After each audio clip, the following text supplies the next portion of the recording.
자, 그러면 다시 우리가 근로복지공단에 보험료를 낸다라고 하는 건 건설 현장을 놓고 봤을 때 납부를 해야 되는 현장이 있고, 똑같은 현장이더라도 납부를 하지 않아도 되는 현장이 있다라고 표시해 주는 거예요. 자기공사가 뭐죠? 내 텃밭에다가 내가 건물을 올리는 행위를 하고, 이 건물 올리는 행위를 할 때 각각의 전문 건설업들이나 설치업자들을 내가 직접 컨택하고 내가 직접 관리 감독하는 걸 자기공사라고 얘기하죠. 그러면 자기공사라는 뜻은 다른 말로 어떻게 해석이 되냐면 내가 시행과 시공을 맡고 있다 라고 하는 거죠. 내가 시공까지 직접 맡았기 때문에 내가 원수급인도 되는 거다, 이렇게 이해하시면 되는 거고, 당연히 원수급인 공사도 보험료에 포함이 되는 거고, 하도급이지만 사업주 인정 승인을 받은 공사도 보험료 납부 의무 대상 현장에 포함이 됩니다. 그리고 우리가 현장을 운영하지만 이 현장은 10원 한 장도 안 내도 되는 현장들도 또 있어요. 그게 100% 하도급 공사. 그리고 내가 원도급인데 우리가 종합건설회사에서 원도급 공사를 하는데, 특정 하도급한테 우리가 전문건설한테 외주를 줘요. 예를 들어 철콘업체한테 전문 면허가 있는 철콘업체한테 이 종합건설이 외주를 줄 때, 외주를 주면서 보험료 납부 인수에 대한 계약서를 별도로 작성하고 사업주의 지위를 넘겨주는 행위를 우리는 뭐라고 하냐면, 여기서 말씀드린 하수급인 사업주 인정승인 공사라고 표현을 하는데, 그렇게 사업주 인정승인을 내가 원도급 입장에서 하도급한테 내려줬으면, 내려줘 버렸기 때문에 내려준 이 철콘업체에 대한 비용은 내가 외주비로 신경을 안 써도 된다라는 뜻이에요. 이거는 외주비에서 제외하고 나머지 것들만 합쳐서 보험료 신고를 하면 된다라는 뜻이죠. 말이 어렵죠? 뒤에 가면 그림으로 나옵니다. 네. 자, 그림으로 보시죠. 이거 말고 제가 그냥 직접 그리면서 한번 설명을 드려볼게요. 제가 십수년간 건설업을 노무자문을 해오면서 모든 사건 사고가 발생돼서 질문이 들어오면 꼭 제 머릿속에는 이 그림이 일단 그려져 있는 상태에서 여러분들의 질문을 경청을 합니다. 그게 뭐냐면, 어렵진 않아요. 간단한 거죠. 발주처, 그리고 원도급, 그리고 하도급. 그리고 여기는 면허가 없는 하도급, 여기는 면허가 있는 하도급, 그리고 하도급은 또 제하도급,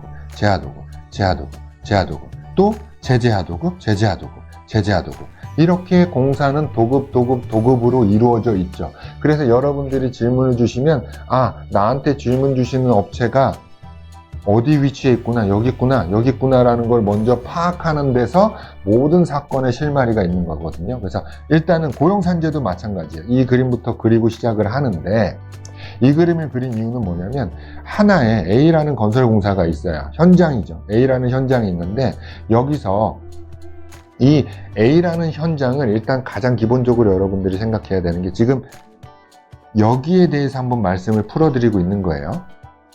이 A라는 현장이 있는데, 우리가 이 현장이 생기면 근로복지공단에 하는 신고가 하나 있어요. 그게 뭐냐면 사업 개시 신고라는 걸 해요.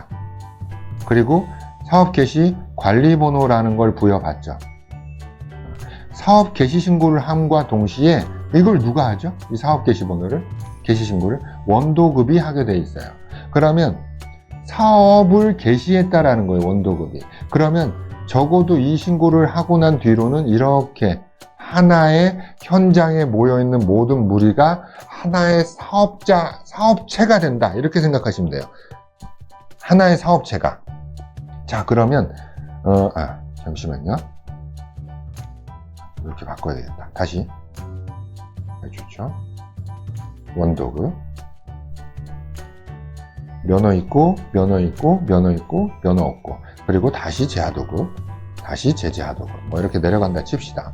그러면 얘가 사업 개시 신고를 원도급이 하게 되면 요렇게가 전체가 다 하나의 사업 단위로 묶이게 됩니다.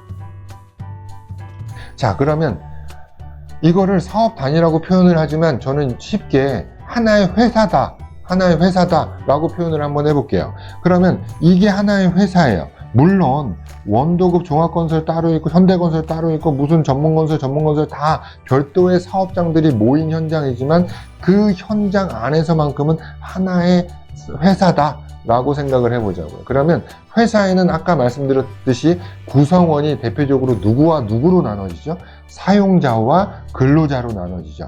그러면 여기서 말하는 이 하나의 사업 단위에서 사용자는 누구고 근로자는 누구냐? 왜냐하면 지금 우리가 얘기를 나누고자 함은 고용산재보험료 때문에 우리가 이 얘기를 나누고 있는 거잖아요. 각각 고용보험은 근로자 부담금, 사업자 부담금이 있고 산재보험도 근로자 부담금, 사업자 부담금으로 나눈다면 고용보험은 근로자 50, 사용자 50이고 대표적으로 산재보험은 근로자 0%, 사용자가 100%를 다 부담하는 시스템으로 되어 있어요.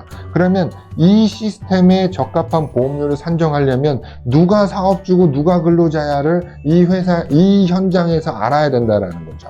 그러면 대표적으로 하나의 사업장으로 묶였으면 여기서 사용자 지위에 있는 건 원도급만 사용자 지위에 기본적으로 있다. 이렇게 이해하시면 되고, 그러면 나머지는 어떻게 될까요? 나머지는 전부 다 어떤 지위에 있다?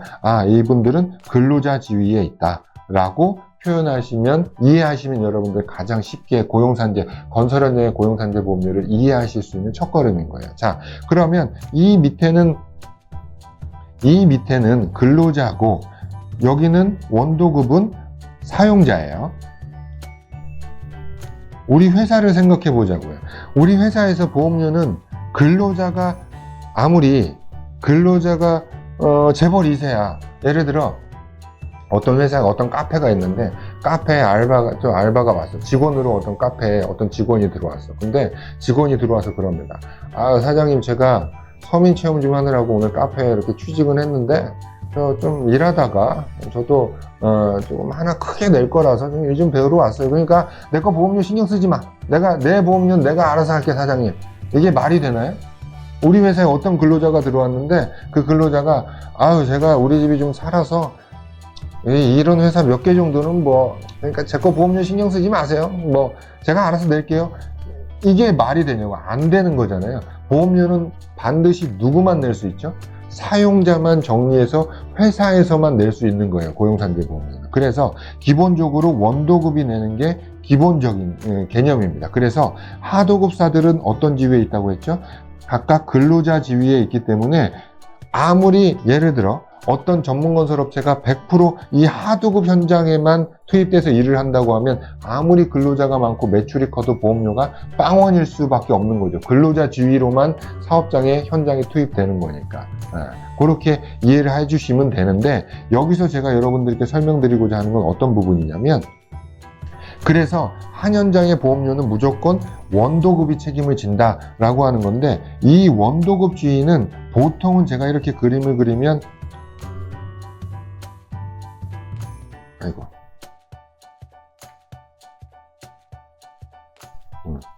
그림을 그리면 원도급 주의는 보통 누구를 생각하고 그림을 그리냐면 보통 정권사를 기준으로 그림을 그리죠. 그래서 여기 면허 있고 여기 면허가 없어요.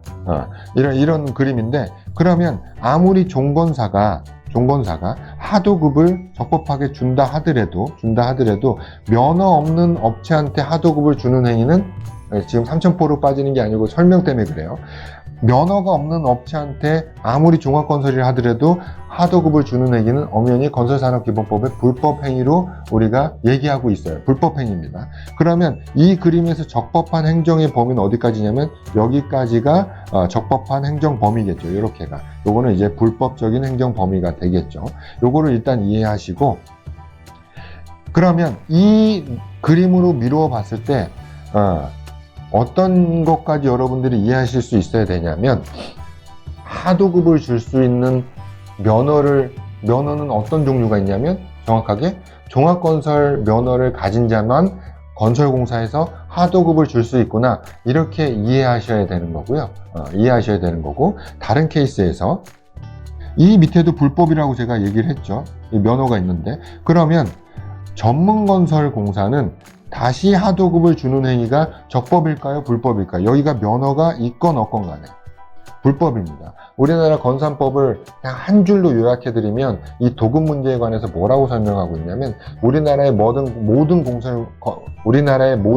건설공사는 도급을 할 수 없다라고 되어 있어요. 하도급을 할 수 없다라고 되어 있는데 다만 다음의 경우에는 그리할 수 있다라고 되어 있는데 그게 무슨 경우냐면 다음의 경우는 다음의 자격을 갖춘 자가 여기서는 종합건설 면허의 자격을 갖춘 자가 다음의 자격을 갖춘 자에 한해서는 하도급을 줄 수 있다. 그 다음의 자격이 전문건설 면허가 되겠죠. 즉 종합건설이 전문한테는 하도급을 줄 수 있다 라고 돼 있는데 여기서 종합건설만 하도급을 줄 수 있다라는 내용이에요. 요거 하나 들으시고 자 그러면 이 과정에서 이 원도급 위치에는 꼭 종합건설만 들어가야 되나요? 우리 전문건설들이 혹은 발주처랑 직접 계약해서 내가 원도급 지위를 가지면 이게 불법인가요? 그렇진 않다. 그건 또 그렇지 않아요. 우리가 분명히 전문건설도 원도급 지위에 들어가는 경우가 굉장히 많죠. 가장 대표적인 게 인테리어 공사 업체가 일반 개인하고 거래해서 실내 인테리어, 집 인테리어, 아파트 인테리어를 해주는 행위. 그럼 여기서 발주처가 누가 되냐면 인테리어 공사를 맡기는 현대아파트 A동 301호에 사는 그 집주인이 발주자가 되는 거고 이 발주자와 직접 계약한 인테리어 전문건설 업체가 원도급이 되는 거죠. 그러면 이런 경우도 있고 또 다른 경우는 뭐가 있냐면 재도장 공사라는 게 있죠. 이미 지어져서 오래된 아파트에 입주자회가 아파트 외벽 칠 좀 다시 하고 싶어. 그럼 발주자는 누가 되는 거예요? 입주자회가 되는 거고 전문건설인 도장업체가 원도급 지위에 들어가는 거죠. 이 지위에 들어가기 때문에 전문건설도 보험료를 낼 수 있는 지위에 들어갈 수 있다라고 하는 겁니다. 근데 여기서 한 발짝만 더 들어가면 전문건설이 아무리 원도급 지위에 있다 하더라도 또 하도급을 줄 수가 있나요? 하도급을? 외주를 줄 수 없다. 이건 엄연히 건설산업기본법의 불법이다. 불법행위다. 요것까지 이해를 좀 하시면 될 것 같고요. 다시 발주처, 원도급 이렇게 하도급들이 있는데 하나의 A건설 현장이라고 있고 이렇게 하나의 사업장이 있는데 여기서 기본적인 보험료는 원도급이 다 냅니다. 원도급이 어떻게 보험료를 내냐면 이 현장에 들어간 4가지 노후비를 더해서 보수총액으로 내는 거예요. 그 4가지 노후비가 아까도 말씀드린 직접 노후비, 두 번째가 간접 노후비, 세 번째가 외주 노후비, 네 번째가 장비 노후비에 대한 건데 이거에 대한 건 뒤에서 설명드리고 자 직접 노후비는 원도급 업체에서 직접 고용한 일용직들을 우리가 직접 노후비라고 하고 간접 노후비는 이 원도급 현장에 투입된 종합건설이 본사가 있겠죠. 본사에 정규직이 있을 거예요. 이 정규직이 현장 관리하려고 현장에 파견되어 있는 사람을 우리는 간접 노후비라고 하고 그리고 외주 노후비는 원도급 공사 입장에서 하도급을 줬지 않습니까? 4개의 하도급을 그 하도급 공사 금액 공사비에 곱하기 30% 한 금액을 우리는 외주 노후비라고 표현을 해요. 이 외주 노후비를 포함한 금액 그리고 이 원도급 업체가 건설기계 27종 플러스 3개 플러스 알파라는 이 종목에 대해서 건설 장비를 썼을 때 현장의 장비를 썼을 때 이 장비대에 해당하는 기본적으로는 장비대 부가세 장비대 공급가액의 30% 해당하는 금액을 노후비로 잡아서 신고하게끔 돼 있어요. 이 원도급 업체가 직접 쓴. 그럼 4가지 노후비를 얘가 다 산출해서 이 현장에 대한 고용산재 보험료를 내게 돼 있는데 이 중에서 이 하도급 업체와 원도급 업체 간에 원도급이 모여있는 곳을 우리는 건설협회라고 하는데 이 건설협회는 어떤 특징들이 있냐면 특별한 행위에 대한 책임만 생기면 남한테 조금 밀어주는 거? 이렇게 조금 귀찮아해 그거를. 그래서 좀 하도급 업체한테 책임 전가하는 법이라든지 어떤 행정규칙을 많이 만들어요. 그 중에 대표적인 게 원도급이 가지고 있는 사업주의 지위를 하도급한테 떠넘기는 행위를 만들었어요. 그걸 우리가 뭐라고 하냐면 다른 말로 고용보험 및 산재보험, 사업주, 인정, 승인, 공사라고 표현을 합니다. 고용보험 및 산재보험에 대해서 사업주 인정승인 공사라고 하는데, 이게 무슨 뜻이냐면 여기서 이 현장에서 사업주는 무조건 원도급이죠. 근데 원도급이 가지고 있는 사업주로서의 지위를 하도급한테 넘겨준다. 근데 이 넘겨줄 때 보험료를 내야 되는 돈이 걸린 문제다 보니까 서로 받는 것에, 하도급은 받는 것에, 원도급은 주는 것에 대해서 서로 간에 쌍방이 이해하고 인정을 해야 돼요. 그래서 공사계약서와 별도로 첨부해야 되는 거, 작성해야 되는 게 고용산재보험료 납부인수계약서를 공사 본계약서 말고 별도로 또 작성을 해야 됩니다. 그 계약서가 있는 상태, 그 계약서를 작성한 상태를 서로 간에 인정한 상태라고 하고, 서로 간에만 야 원도급이 하도급 그래 니네 현장 거 보험료는 니들이 알아서 내 라고 서로 간만 얘기하면 뭐예요? 이 고용산재를 주관하는 곳이 어디죠? 근로복지공단이죠. 근로복지공단이 허락해줘야 이 행위가 완성을 되는 거죠. 그래서 서로 간에 사업주 인정을 받았다는 이 승인 신청서와 서로 간에 보험료를 넘겨주고 넘겨받았다라고 하는 납부인수 계약서를 첨부해서 며칠 이내에 30일 이내에 어디다가 근로복지공단이라는 곳에 승인 신청을 해야 돼요. 그래서 승인 신청을 하면 공단이 여러 가지 서류를 검토해서 이상이 없으면 오케이, 그러면 지금부터 네가 사업주라고 승인을 해줍니다. 그래서 풀네임이 고용보험 및 산재보험 사업주 인정승인 공사라고 표현을 하는 건데, 이렇게 해서 사업주의 지위를 넘겨주는 거 인정을 하게 되면 어떤 일이 발생을 되냐면, 최초에는 원도급이 보험료를 어디까지 책임져야 되냐면 자기를 포함한 모든 업체 것들을, 이 제하도급 업체에 포함한 모든 업체 것을 원도급이 책임을 지고 있었는데, 사업주 인정승인을 내려주는 순간 이 업체는 사업주가 돼서 이 업체 밑으로 있는 것은 얘가 책임을 지는 거예요. 사업주가 되는 거죠. 그러면 원도급의 책임 범위는 내려줘 버렸기 때문에 이렇게만 책임 범위가 되는 거죠. 이거를 실무에서 말씀드리면 외주공사비를 계산할 때 다른 공사 업체들한테 공사를 준 건 공급가액의 30%에 대해서 노무비를 책정하는데, 이 업체의 외주비 공사 금액은 빼고 산정하는 거죠. 왜? 미리 사업주 승인을 내려줬기 때문에 여기서 알아서 할 거기 때문에. 이게 바로 고용산재보험 사업주 인정승인 공사다. 이렇게까지만 이해하시면 될 것 같고, 이제 여러분들 기본 개념에 대해서는 다 배우셨고, 이제 그 실무 자료를 보고 말씀 나누도록 하겠습니다.